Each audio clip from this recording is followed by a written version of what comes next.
playing a lot together, right? I mean, this is how many games we played? 8 going into 9. The same unit of us 5 has been starting together since 2023 started, since me, CC, and Jadel got here, and obviously Coop and Jalen were already here. So that's going on several months of all these banked reps, and then once you're playing real football games and you're in the season, your chemistry and whatnot continues to grow every game, every week in practice, on the field, on Saturday, whatever it may be. And a lot of that credit goes to Coach Mirabal, Coach Cristobal. Coach Mirabal, the way that he approaches every day in the meeting room, on the practice field, continuing to push us, regardless of what happened the previous week, or regardless of how we played, whatever, it doesn't matter.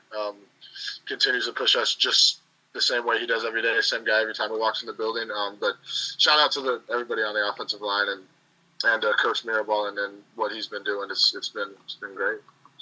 And then, just what have you seen from NC State's defensive front? I know Coach Cristobal was kind of talking them up yesterday. Yeah, they're good. They got good players. They got a good scheme. They're well coached. They run that, the 3-3-5, the 3-5 stack, and they'll drop down more into bear and bring one of the safeties in as another linebacker. So you got 7 guys in the box sometimes. But obviously base 3-3-5 and what they do with that. Not a lot of teams do run the 3-3-5, but the teams that run it well, like NC State, and when you do run it well, it's a hard defense to play against, especially when you have physical, big, athletic guys on defensive front end, linebackers that are smart, that are well coached, and know where they're going, and that's exactly NC State. But they got good players all across the board on the 3D linemen they use, and then the extra guys they sub in for their rush package on third down, and then all 3 linebackers.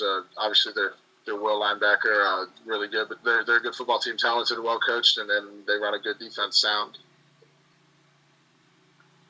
Next, we'll go to Marcus Benjamin. Marcus, go ahead.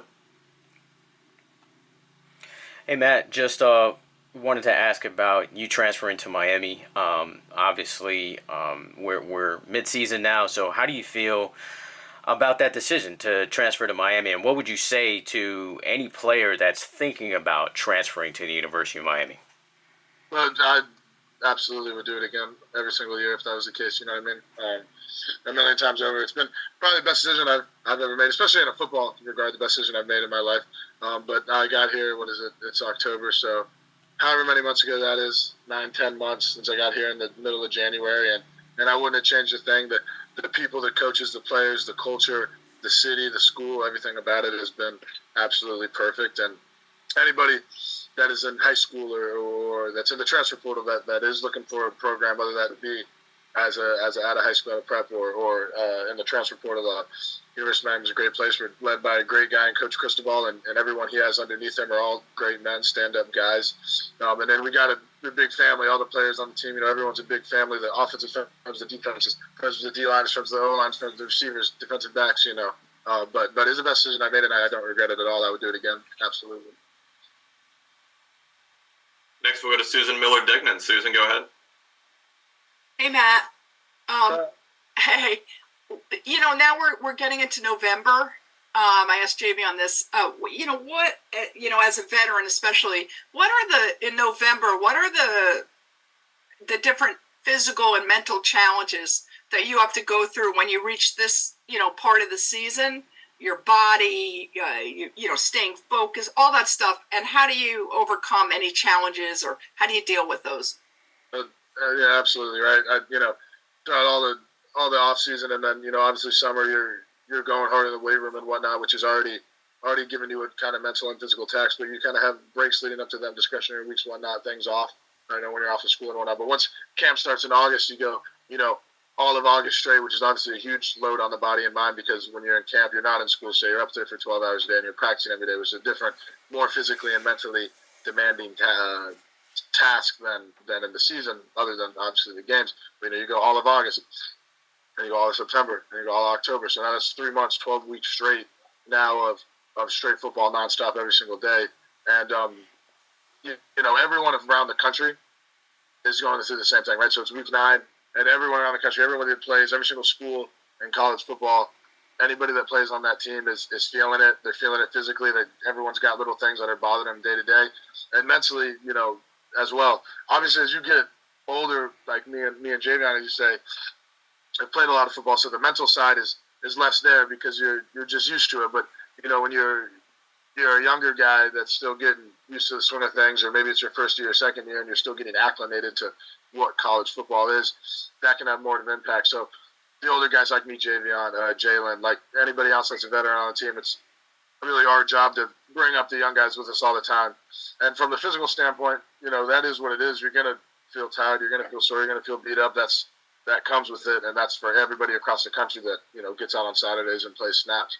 But just sticking together, remembering that week by week, day by day, taking things day by day, and letting the leadership lead, and just bringing the young guys along. And also, did you see? I'm sure you did. The future schedules. They released the ACC. I saw it briefly. Yeah. Oh, okay. I didn't know how much you looked at it.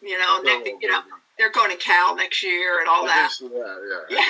What do you think of that? They are going to Cal next year, or maybe Stanford. I don't know. I've never been to California. I played Stanford once my freshman year, but it was at home, so I've never been out that far west. I haven't been to a bunch of places other than places I've traveled for football. So that's pretty cool. It's a long flight, but that's pretty. It's a long flight. Did you like that they added SMU and Cal and Stanford to the ACC for next year? Yeah, I don't have much to say about this. I don't read about this. So I don't get into the logistics of the conference realignment and whatnot. Don't really know what that all that comes from. But more power to them. Is it fun for a player? I understand you're a veteran, and I got you. But is it fun for a player, football player, or most that to travel away to far games and see new places and stuff? I think maybe when you look back, it is, because now that I look back after starting 45 games or whatever thus far in my collegiate career, it's like, dang, I've been to this state and this state and this city, and I've got to see a little bit of a lot of different areas. But I think in the moment, like this weekend when we go to North Carolina, I'm not going to be thinking about, I'm in North Carolina, I'm traveling. I'm thinking about I have a football game to play tomorrow, and that's what my mind's on. But that is true. You do get the opportunity to go to many different places. But in the moment, you're just, it's business trip. I'm here to play ball. Gotcha. Thank you. Any other questions for Matt? All right. Thanks, Matt. We'll see you Saturday night in Raleigh. All right. Thank you.